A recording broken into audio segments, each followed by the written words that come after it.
बोलो सीताराम की जय।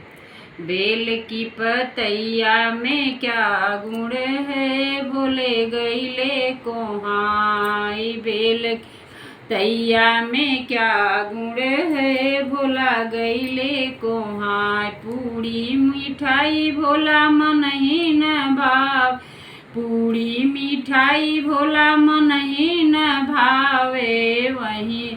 वहीं रस भंगिया में कवन गुण हो, भोले गईले कोहाय। भांग के गोला में कवन गुण हो, भोला गईले कोहाय। बेल की पतैया में कवन हो, भोले गईले कोहाय। झंझर सुराई भोला मन ही न भावे, झंझर राई भोला मन ही न भावे। वहीं रस भंगिया में कवन गुण हो, भोला गईले कोहाई। बेल की पतैया में कवन हो, भोले गईले कोहाई। लवंगा इलाची भोला मन ही न भावे, लवंग इलाची भोला मन ही न भावे। भांग धतूरा में कवन गुण हो,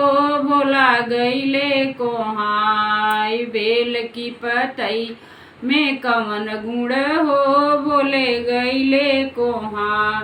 पूड़ी में हाथी और घोड़ा मैया मन, हाथी और घोड़ा भोला मन ही न भावे। ढूंढ बैलवा में कवन गुण हो, भोला गईले कोहाय। नंदी सवारी पे कवन गुण हो, भोला गईले कोहाय। बेल की पतैया में कवन गुण हो, भोला गईले कोहाय।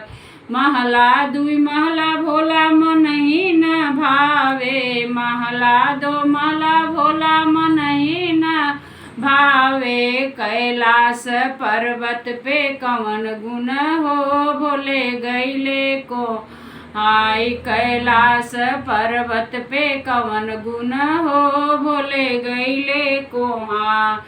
बेल की पतैया में कवन गुण हो, भोला गईले कोहाय।